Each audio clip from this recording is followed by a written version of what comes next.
გულაჩუყებული ვარ ნიკა. ამ დღეების ემოციებზე და რეაქციებზე მაქვს რეალურად ეს გადაცემა, რომელიც პროპაგანდამ გამოიყენა თითქოს ჩვენს ვარსკვლავებს, ჩვენს ნაკრების ბიჭებს, რაღაც საპროტესტო განწყობის მოქალაქეები ესხმიან თავს და რაღაც კამპანია აუგორეს და შენი რეაქცია, მოდი, როგორც თავგადაკლული ფანის. პირველ რიგში როგორ ხარ ნიკა? ემიგრანტები ვახსენე ჟუაუ ნევეშიო და ემიგრანტებიო Facebook მეგობარმა მომწერა თქო და თავად ემიგრაციიდან გვერდთვები ეხა პირდაპირ ეთერში შენი ემოციები თელ აი ამ დღეების ხმაურზე რა არის? გამარჯობა ინგა, გამარჯობა და მივესალმები შენს 100,000-ობით მაყურებელს დიდი სიყვარულით მოგიკითხავ და მადლობა რომ ეთერს მითმობ შენთან ვარ. ძალიან ძვირფასია ყოველთვის შენს გადაცემაში მონაწილეობა. ასევე შენი სტუმრობა ყოველთვის ჩემთვის. კი ბატონო, ეხლა რაც შეეხება საკითხს, რა არის? ჩვენ ემოციური ხალხი ვართ, ქართველები და ეს სხვათა შორის შედის ჩვენს სამ როგორც დადებით, ასევე შეიძლება ითქვას სამ უარყოფით თვისებაში და წლებია უკვე ამ ჩვენს ემოციურობას ჩვენ დადებითად ვეღარ ვიყენებთ. სამაგიეროდ მტერი, პროპაგანდა და კონკრეტულად ბიზინა ივანიშვილი ჩვენ წინააღმდეგ ყოველ ჯერზე იყენებს ნებისმიერი ხრიკი. და მე რაღაცნაირად მინდა რომ ჩვენს მაყურებელს დავანახო, რომ აქ ამ შემთხვევაში საერთოდ არ არის კონკრეტულად მხოლოდ ფეხბურთზე საუბარი. აქ არის პრობლემა იმაში, რომ დააყენა ბიზინა ივანიშვილმა სიტუაცია ისე რომ განწყობა არის თითქოს ეროვნული ნაკრები არ არის ყველასი. ანუ ბიზინა ივანიშვილმა ეს წლების წინ დაიწყო ჯერ კიდევ აქტიურად პოლიტიკაში ვარ იყო და მასზე მხოლოდ რაღაცა ჭორები გვესმოდა რომ დაიწყო იმ ხალხის მისაკუთრება ვინც მანამდე ყველასი იყო. და ამას აკეთებს უწყვეტა. ანუ თავარი არის რომ ჩვენ რამე არ გვაერთიანებდეს ქვეყნის მოსახლეობას. მე ზუსტად ვიცი რომ რა ვიცი, ნებისმიერი პარტიის ამორჩეველი ყოფილა ჩემს გვერდით სტადიონზე და ერთად გვიყვირია და ერთად გვიგულშემატკივრია და საერთოდ არანაირი განსხვავება არ იყო ჩვენს დამოკიდებულებაში ნაკრების მიმართ, იმიტომ რომ ჩვენ გვაერთიანებდა ნაკრები. აი ეს არის ყველაზე დიდი მტერი ამ კაცის და შესაბამისად მისი პროპაგანდის, მისი პოლიტიკის. ჩვენ არ უნდა თვლიდეთ, რომ რაღაცაში ყველა ერთიანი ვართ. ეს ეხება ეროვნულ ნაკრებს. აი გეტყვი მაგალითად კიდე ერთ მანამდე სპორტის თემა რადგან არის, დაუშვათ, აი აგვისტოში, როდესაც იყო ოლიმპიადა, მთელი ქვეყანა ტრადიციულად გულშემატკივრობდით კიდევ ერთხელ როგორ გახდებოდა ოლიმპიური ჩემპიონი ლაშა ტალახაძე. ლაშა ტალახაძე შეიძლება მანამდეც სიმპათიები ქონდა ამ კაცის მიმართ, თანარაიონელები არიან, რაღაცა ჟურნალს მისგან გზნობდა ან რამე, მაგრამ წარმოიდგინე, აი ესეთი ადამიანიც კი, რომელიც ყველაზე სახალხო ადამიანი იყო, სპორტი მოგწონს თუ არ მოგწონს, როცა რამდენიმე ოლიმპიურ ოქროს იღებს შენი ქვეყნის წარმომადგენელი, ის ყველას გასიხარულია და ოქტომბერში, ესე იგი აგვისტოში იყო კაცი ოლიმპიური ჩემპიონი და ოქტომბერში გახადა უკვე დეპუტატი. ესე იგი დაისაკუთრა. ეს არის მთელი ამ ყველაფრის ამ პროპაგანდის ამბავი. ეხლა დარწმუნებული ვარ, რომ კომენტარებშიც ადამიანები უკვე ისეთი, ბოტებზე და ტროლებზე და ხელიდან წასულხალხზე ელაპარაკობ, მაგრამ ადამიანებიც უკვე რაღაცნაირად უყურებენ, რომ შენ რადგან არ ახარ ამ ხელისუფლების წარმომადგენელი, უბრალოდ მომხრე და ხან მოწინააღმდეგე, შენი არ არის ეს ნაკრები. შენ არ გეხება ეს ეროვნული ნაკრები და ეს განწყობა მე რა თქმა უნდა შესული არის ნაკრებშიც. იქაც ჩვეულებრივად ან ჩაკეტილ რაღაცა სივრცეში, ჯერ ისედაც ქართული ფეხბურთი ჩაკეტილი სივრცეა, მაგრამ კიდე ნაკრების შემთხვევაში ადამიანები აი ერთმანეთის წაქეზებით ვიღაცები ანახებენ, რომ ნახე იმან შენზე რა თქვა, ამან შენზე რა თქვა. ქართულ ფეხბურთელებზე ცუდის თქმა, ერთადერთი ცუდი თუ შეიძლება და იყო ხუმრობით თუ რამე მაქვს ცხოვრებაში ნათქვამი. დღეს იუმორიც კი აღარ შეიძლება. ანუ შენ თუ ხუმრობ, ნიშნავს რომ ვიღაცა ამბობს რომ შენ იმიტომ ხუმრობ, რომ შენ გეზიზღება ის. არა და რავი, რაც კახაკალაძეზე ფეხბურთელობის დროს მიხუმრია, რაც ლევან კობიაშვილზე თუ არველაძეებზე თუ ქეცბაიაზე თუ ნებისმიერ წვრთნელზე თუ რაზეც გინდა, ნებისმიერ რამეზე. და ეს იყო, იმიტომ ხუმრობდი ამ ხალხზე, რომ პატივს ვცემდი და მინდოდა რომ ეგზნოთ, რომ მე პულსზე ხელი მიდევს და ვიცი ისინი როგორ ცხოვრობენ. და ამით ისინი პასუხისმგებლობას გრძნობდნენ, რომ მე და ისინი ყველანი ერთიანად ამ ქვეყნის შვილები ვქნით რაღაცას. რაც მე ყველამ უნდა ვიზეიმოთ, გავიხაროთ, ჩემმა ერთ-ერთმა კარგმა სტუმარმა თქვა და მაშინაც ამას ყველა მივხვდით, რომ ის სიხარული, რომელიც ევროპის ჩემპიონატზე ჩვენების გამოსვლით ხალხში გაჯდა და ესე იგი რაღაცამ გაგვაერთიანა, ეგრევე ეს ვერ აიტანა ბიძინა ივანიშვილმა, იმიტომ რომ როდესაც შენ ვიღაცასთან ერთად ბედნიერი ხარ, მე თვალს ხუჭავ განსხვავებებზე და რაღაცა საერთო აზრებს პოულობ. ეს ამ კაცს არ აწყობს. ეს ამ კაცს არ უნდა, აი, ეს არის მთელი ამ ყველაფრის. ეს თუ არ დავინახეთ, ხვალ იმაზე რა ქვია, ემიგრანტების პრობლემაზე გავგიჟდებით და ვაგინებთ ამ ცვლილებას. მე ნაკრების თემაზე, მანამდე რაღაცაზე. აქ თავარი არის ეს ერთი კაცი და მისი პოლიტიკა, რომელიც გვაშორებს.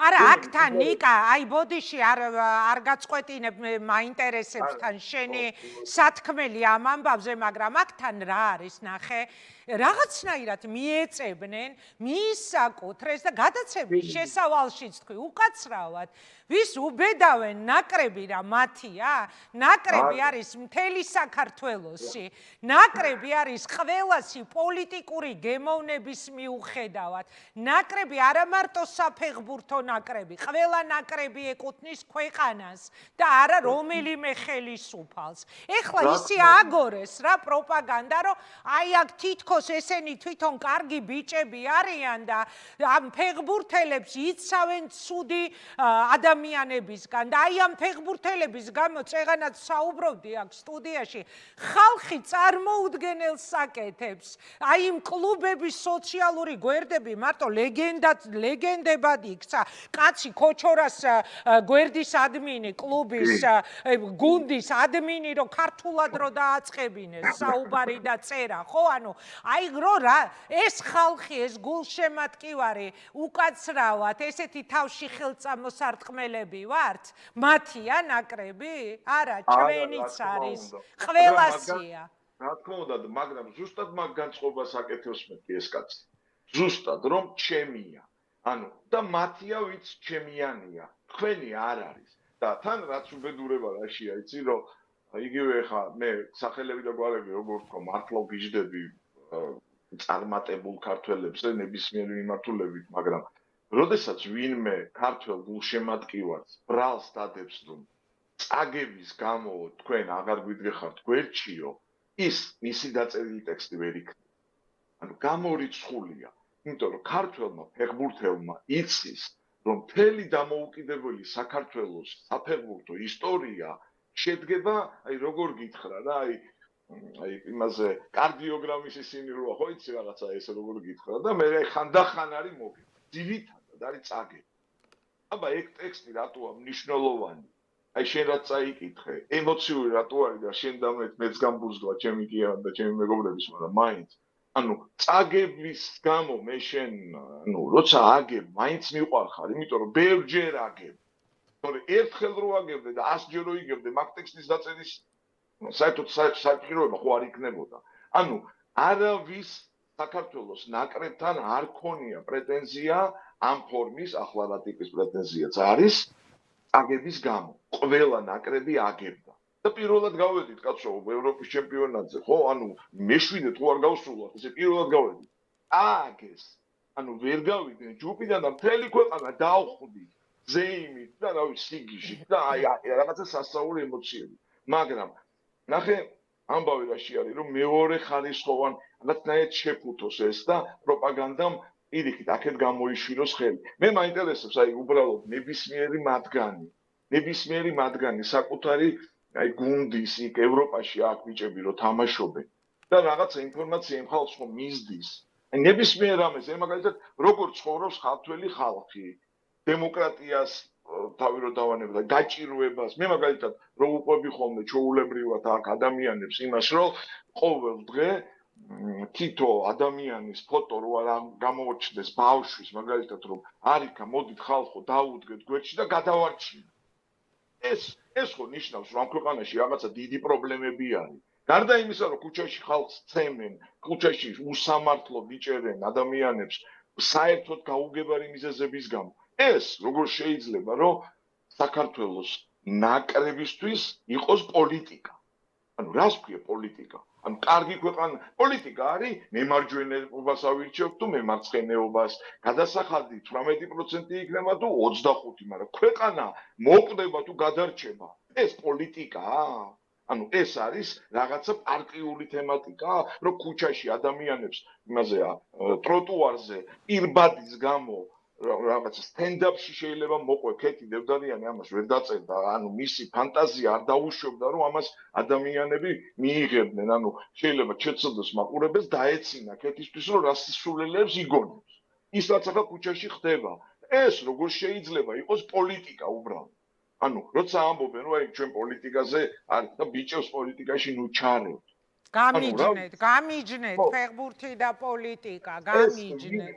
ჩვენ ანუ გამიჯნა, ანუ ეს იმდენად ერთიანია, ანუ ჩვენ გვაქვს საერთო ჰიმნი, ერთი ჰიმნი გვაქვს, ერთი დროშა გვაქვს. აი როცა ვდგავართ იქ, პოლიტიკის გამიჯნა იქნება, რომ აი მაგალითად, რავი, როგორ გითხრა, რომ ვიცოდეთ, რომ აი სტადიონზე დაჯდებიან ვიღაცეები, მაგალითად, ამ პარტიის მონაწილეები, ამ მომხრეები, ამ ადგილას და ულშემატკივრებენ მარტო იმ ფეხბურთელს, რომელიც ამ პარტიის მომხრეა. ჩვენ ყველანი ერთად რომ ვждებით სტადიონზე ვხედავთ და ზოგი არ ვხედავთ, გავარ და ყვირივარ და ხმას ვკარგავთ იქ. ეს არის რომ ზუსტად ერთიანები ვართ და ამ ერთიანობაში პოლიტიკას საერთოდ პოლიტიკა პარტია არ არსებობს. პრობლემა არის არაპარტიული. კი, ეს ბიძინა ივანიშვილი და ქართული ოცნება ქმნის ამ პრობლემას, მაგრამ შენ რომ ამაზე რამე თქვა, ეს არ ნიშნავს პოლიტიკაში ჩარევას. ეს ნიშნავს შენი ქვეყნის ცხოვრებაზე რაღაცაზე ხმის ამოღებას. ხო, აი, რა ვიცი, ქუჩაში ადამიანები რომ დახვრიტონ. ეს ნიშნავს რომ თუ ამას იტყვი, ესე იგი ოპოზიციის მხარეს ხარ, ანუ ეს ხო მოგონილი არის პროპაგანდის ინგა. ამას ეს ბიჭები ფიზიკურად ვერ იბრძნობენ, თან მინდა გითხრა ეს ის თაობაა, რომელიც თავისუფლებაში გაზრდილი ხალხია, კაცო.